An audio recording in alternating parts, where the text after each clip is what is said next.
नमस्कार दोस्तों, आप सभी का स्वागत है हमारे YouTube channel GS study point पे।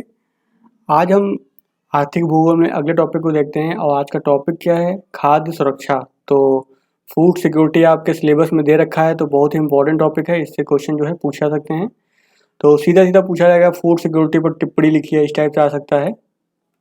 तो खाद्य सुरक्षा होता क्या है? तो जाहिर सी बात, नाम से स्पष्ट है कि खाद्य यानी खाद्य जो खाद्यान्न पदार्थ होते हैं उनसे व्यक्ति को सुरक्षा पहुंचाना ही क्या कहलाएगा? आपका खाद्य सुरक्षा कहलाएगा। तो वही लिखा है, खाद्य सुरक्षा से तात्पर्य है कि खाद्यान्नों के भंडारों को क्या करना है? सुरक्षित करना है। जहाँ पे यानी कि ताकि क्या है, आवश्यकता के अनुसार क्या है, खाद्यान्नों का सके उपयोग किया जा सके और लोगों को भूख एवं कुपोषण जैसी आपदाओं से बचाया जा सके। तो आपने देखा होगा, जैसे जब भारत जो है स्वतंत्र राष्ट्र नहीं था, ब्रिटिशरों के कब्जा था, उस टाइम पर उनका अधिकार था। तो उस समय क्या था, आप देखते होंगे, इतिहास में पढ़ते होंगे कि भारत में जो है अक्सर जो है अकाल पड़ते रहते थे और लाखों लोगों की जो है अकाल से क्या हो जाती थी? मौत हो जाती थी। तो ये मौत का कारण क्या होता था कि लोगों को जो है खाना नहीं मिल पाता था, जिससे क्या है वो भूख से क्या हो जाते, मारे जाते थे। तो इसी को क्या बोलेंगे? ये बोलेंगे फूड इनसिक्योरिटी, यानी कि खाद्य असुरक्षा हो जाएगा। इस चीज़ को क्या बोलेंगे? खाद्य असुरक्षा। यानी कि किसी व्यक्ति की अगर भूख से मौत हो जाती है तो इसका मतलब क्या है? फूड इनसिक्योरिटी है वहाँ पर, उस देश में। अब देखेंगे, जैसे भारत जब आज़ाद हो गया तो आज़ाद के बाद से जो है इस तरह के जो मामले कम आ रहे हैं। अकाल तो हमेशा पड़ता ही रहा है, क्योंकि भारत की जो जलवायु है मानसून आधारित जलवायु है। तो ऐसे में क्या है, अगर मानसून कभी कभी क्या होता है, अगर समय से बारिश नहीं होती है, समय से बारिश ना हो पाने की वजह से साथ में क्या है, ज़्यादा बारिश हो जाती है। तो ऐसे में क्या होती है, कहीं बाढ़ आती है तो कहीं सूखा आ जाता है। तो ऐसी स्थिति में क्या हो जाता है, फसलें जो होती हैं वो नष्ट हो जाती हैं। तो अब फसल उत्पादन अगर नहीं होगा, यानी फसलें नष्ट हो जाएंगी, तो क्या हो जाएगा, अनाज की देश में क्या हो जाती है? कमी हो जाती है। लेकिन अब ऐसा स्वतंत्रता के बाद क्या है, जो अकाल तो आए हैं लेकिन जो है मरने वालों का, यानी अकाल से जो है मरने वालों की संख्या में जो है लगातार जो है कमी आई है। उसका कारण क्या है? क्योंकि सरकार जो है खाद्यान्न का क्या करती है, अपना पर्याप्त भंडार बना के रखती है। और जब कभी स्थिति इस तरह की स्थिति उत्पन्न होती है, जब बाजार में जो है खाद्यान्न उपलब्धता कम हो जाती है, तो सीधे क्या है, बाजार में जो है खाद्यान्न को प्रोवाइड कराते हैं। या फिर गरीब तबके के जो वर्ग के लोग होते हैं, मान लो अमीर लोग तो खा लेंगे, लेकिन गरीब वर्ग की जो होता है, मान लो उसकी आय इतनी नहीं है, आय प्रभावित होती है, या फिर खाद्यान्न का रेट बहुत बढ़ जाता है। तो ऐसे में क्या है, गरीबों के लिए जो है खाद्यान्न सुरक्षा स्थापित करने के लिए क्या करती है, सरकार सीधे उनको क्या भोजन मुहैया कराती है। तो इस तरह से जो है खाद्य सुरक्षा को जो है स्थापित किया जाता है। तो यहाँ पे हम देख लेते हैं कि जो विश्व विकास रिपोर्ट है उसके अनुसार जो है खाद्य सुरक्षा की परिभाषा क्या है, ये देख लेते हैं। क्योंकि परिभाषा वगैरह जो है एग्जाम वगैरह में आती हैं जब, तो लिखने के लिए, तो वहाँ पर कोई संस्था के द्वारा अगर परिभाषा दी गई होती है तो उसका ज़्यादा महत्व होता है। तो यहाँ पे देख लेते हैं, विश्व विकास रिपोर्ट जो है उसके अनुसार जो है खाद्य सुरक्षा किसको कहेंगे? तो खाद्य सुरक्षा का अर्थ वह परिस्थिति है, यानी उनके अनुसार एक स्थिति है जिसमें सक्रिय स्वस्थ जीवन बिताने के लिए लोगों के पास क्या है, सदा पर्याप्त भोजन हो। यानी कि ऐसी परिस्थिति जिसमें सक्रिय स्वस्थ जीवन, यानी कि एक अच्छा स्वस्थ जीवन बिताने के लिए जो है लोग जो है वहाँ पे उनके पास जो है सदैव भोजन पर्याप्त मात्रा में उपलब्ध हो। फिर जो FAO है, यानी कि फूड एंड एग्रीकल्चर ऑर्गेनाइजेशन है, ये बहुत विश्व लेवल पर संस्था है ये FAO। इसके अनुसार क्या है, सभी लोगों की आवश्यकता के अनुसार आधारभूत भोजन तक सदा भौतिक एवं आर्थिक पहुंच होनी चाहिए। तब हम कहेंगे कि खाद्य सुरक्षा स्थापित है उस एरिया में या फिर उस देश में। ठीक है, तो दोनों परिभाषाएं हैं, आप याद कर लीजिएगा, क्योंकि परिभाषाओं को लिखेंगे तो आप उनसे अच्छे नंबर प्राप्त कर सकेंगे। फिर देख लेते हैं, भारत में वही लिखा हुआ, स्वतंत्रता से पहले 1943 में बंगाल में सूखा पड़ने से अकाल पड़ गया और लाखों लोग जो हैं भोजन के अभाव में क्या है, भूख से मारे गए। स्वतंत्रता के बाद भी प्रायः सूखा पड़ता रहा है, परंतु अकाल से मरने वालों की संख्या में क्या है, कमी आती रही है। जिसका मुख्य कारण क्या है, देश में खाद्यान्नों के सुरक्षित भंडारों की व्यवस्था। तो आपने देखा होगा, समय समय पर गवर्नमेंट जो है खाद्यान्न का क्या करती है, भंडारण करती है। खरीदती है किसानों से। इससे दोनों को फ़ायदा होता है, जहाँ एक तरफ जो है किसानों को क्या होता है, उचित मूल्य मिल जाता है, क्योंकि सरकार जो है एक न्यूनतम समर्थन मूल्य पर जो है किसानों से खरीदती है। तो इससे क्या है, किसानों की भी जो आय है जो वो भी बन जाती है। दूसरी तरफ क्या है, कभी जब अकाल वकाल की स्थिति होती है, यानी या फिर बाज़ार में जो है खाद्यान्न की कमी हो जाती है, तो ये सरकार क्या करती है, इन खाद्यान्न को जो है रिलीज़ करती है, जिससे जो है मार्केट में जो है खाद्यान्न की कमी नहीं हो पाती है। और साथ में जो गरीब वर्ग के लोग होते हैं उनको भी ये सीधे पीडीएस के माध्यम से जो है भोजन पहुंचाती है सस्ते रेट में, यानी कि 1 रुपये किलो, 2 रुपये किलो, 3 रुपये किलो के आधार पे। ठीक है, फिर देख लेते हैं, भारत सरकार ने जो है खाद्य सुरक्षा बढ़ाने हेतु तो कई उपाय किए हैं। अब हम देखेंगे यहाँ पे कि भारत सरकार ने ऐसा कौन कौन से कार्य किए हैं जिससे देश में जो क्या है फूड सिक्योरिटी स्थापित हो सके। तो पहला क्या है, सबसे पहले देखिए 2 स्तर हो सकते हैं। एक तरफ क्या करेंगे, हम जो प्रोडक्शन है उसको बढ़ाएंगे, ठीक है, और दूसरी तरफ क्या करेंगे, हम जो प्रोडक्शन हो रहा है उसको अच्छे से रखेंगे, भंडारित करेंगे, और ज़रूरत पड़ेगी तो उसको हम वितरण करेंगे। तो लोगों को जो है फ्री में या फिर कुछ पैसे दे करके सस्ते में अनाज दिला करके किसी भी तरह से पहुंचाएंगे। तो इस तरह से जो है करते हैं। तो पहला वही लिखा हुआ है, कृषि उत्पादन बढ़ाने हेतु। तो सबसे पहले हम क्या करेंगे, जो एग्रीकल्चर है उसका प्रोडक्शन बढ़ाना है। उन्नत बीज हो गए, उर्वरक हो गया, कीटनाशक हो गए तथा सिंचाई की व्यवस्था करना। तो जो आपने देखा होगा हरित क्रांति आई थी, तो उसमें जो उन्नत किस्म के बीज थे, उर्वरक था, कीटनाशक था और सिंचाई की व्यवस्था की गई थी। और हरित क्रांति के बाद से ही क्या है, देश में जो है खाद्यान्न सुरक्षा स्थापित हो पाई थी, क्योंकि आपने को पता होगा कि हरित क्रांति के बाद जो है जो खाद्यान्न उत्पादन है वो तेजी से भारत में बढ़ा था। फिर दूसरा क्या है, फसल को उचित मूल्य पर सरकारी तंत्र द्वारा खरीद। तो फसल को जो है उचित मूल्य पर जो है सरकारी तंत्र है उसके द्वारा खरीदा जाता है।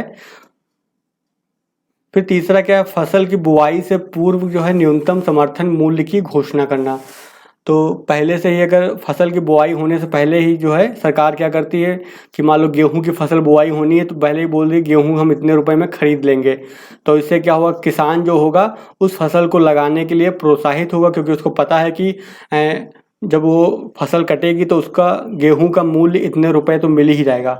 तो उसका पहले ही पता होगा कि अगर इतना रुपये मिलेगा तो वो ज़्यादा प्रोत्साहित होगा कि उस फसल को लगाने के लिए, जिसमें उसको अधिक लाभ होगा। फिर चौथा क्या दर का, फसल के उचित भंडारण की व्यवस्था। अब फसल कटाई हो चुकी है तो उसके बाद क्या करेंगे, फसल के उचित भंडारण, एक गोडाउन वगैरह बनाए जाते हैं बहुत बड़े बड़े, तो वहाँ पे जो है भंडारित किया जाता है। और वही लिखा हुआ था, आवश्यकता पड़ने पर क्या है वितरण सुनिश्चित करना। तो जब ज़रूरत पड़ेगी तो क्या करेंगे, हम उसको डिस्ट्रीब्यूट करेंगे। इसके लिए जो 1965 में जो है एफसीआई का गठन किया गया था। तो अक्सर क्वेश्चन पूछा जाता है प्रीलिम्स में कि एफसीआई का गठन कब किया जाता है, तो याद कर लीजिए 1965 में जो है एफसीआई का गठन किया जाता है। एफसीआई क्या है, food and corporation of India, इसका फुल फॉर्म है। फिर क्या है, राशन की उचित मूल्यों की दुकानें स्थापित करना ताकि गरीब लोगों तक अनाज पहुंच सके। तो आपको पता है समाज में हर वर्ग के लोग रहते हैं, अमीर वर्ग भी है, मध्यम वर्ग भी है और गरीब वर्ग भी है। तो गरीब वर्ग जो है वो भूख से उसकी मृत्यु ना हो, इसके लिए क्या करेंगे, गवर्नमेंट ने क्या किया हुआ है, जो फेयर प्राइस शॉप, यानी कि राशन की जो सस्ते मूल्य की दुकानें हैं उनके लिए जो है गरीबों के लिए खोल रखी हैं, जहाँ पे गरीब जो है व्यक्ति जो है बहुत ही कम मूल्य पर जो है वहां से अनाज प्राप्त कर सकता है। फिर देखते हैं देश में जो है खाद्यान्न सुरक्षा स्थापित करने के लिए जहां एक और खाद्य उत्पादन बढ़ाने की आवश्यकता है, तो वहीं दूसरी ओर क्या है, लोगों की क्रय शक्ति बढ़ाने की भी आवश्यकता है, क्योंकि जब लोग खरीद पाएंगे खाद्यान्न को तभी तो खाएंगे वो। तो एक तरफ तो उत्पादन हम बढ़ाएंगे, दूसरी तरफ क्या करेंगे, लोगों की जो क्रय शक्ति है उसको बढ़ाएंगे। तो क्रय शक्ति बढ़ाने के लिए क्या करेंगे, हम उनको रोजगार दे सकते हैं, ठीक है।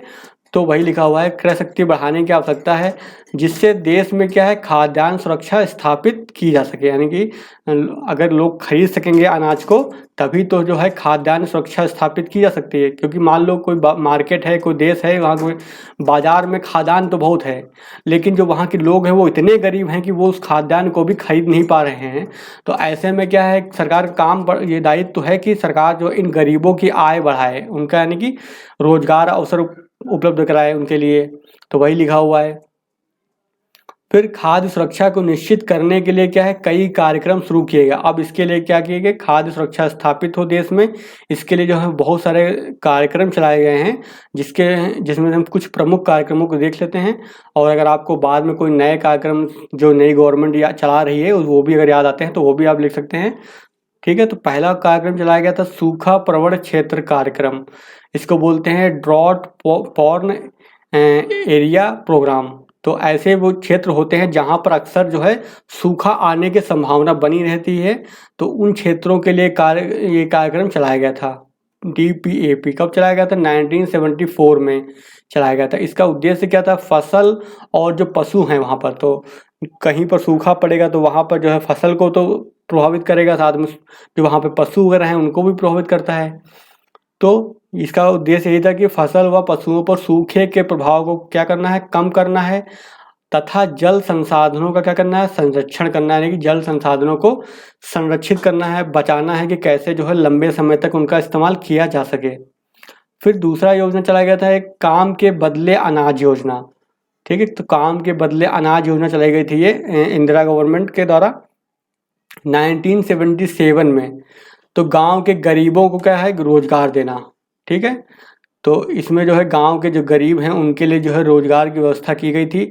तो इसमें काम करते थे और उनके बदले क्या है, उनको अनाज दिया जाता था। मजदूरी की जगह क्या दिया, मजदूरी के में क्या दिया जाता था, उनको पैसे न दे करके उनको अनाज दिया जाता था। फिर अगला क्या था, लघु किसान विकास एजेंसी।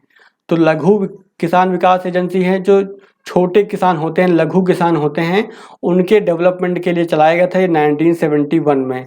तो वही लिखा हुआ छोटे किसानों की सहायता हेतु। फिर अगला कार्यक्रम चलाया गया था राष्ट्रीय ग्रामीण रोजगार कार्यक्रम, यह 1980 में चलाया गया था। तो जाहिर सी बात है जो ग्रामीण क्षेत्र है वहाँ पर जो है क्या, रोजगार प्रदान करना जो है इसका मुख्य उद्देश्य था। फिर अगला कार्यक्रम देख लेते हैं। अगला कार्यक्रम है rural landless employment guarantee programme, यानी कि RLEGP। ये 1983 में चलाया गया था। और जो इसमें क्या था, जो ग्रामीण क्षेत्रों में जो भूमिहीन, लैंडलेस का मतलब जिनके पास ज़मीन ही नहीं है, तो ऐसे जो है लोगों को क्या है 100 दिन का रोजगार प्रोग्राम प्रदान करने की जो है ये योजना चलाई गई थी। तो 100 दिन के तक का रोजगार दिया जाएगा ऐसे लोगों को जो भूमिहीन हैं, जिनके पास भूमि नहीं है। फिर क्या है, स्वर्ण जयंती ग्राम स्वरोजगार योजना आई थी, ये 1999 में आई थी। तो स्वर्ण जयंती ग्राम स्वरोजगार यानी गांवों के लोगों के लिए स्वरोजगार योजना लाई गई थी इसके तहत। फिर अगली योजना है संपूर्ण ग्रामीण रोजगार योजना।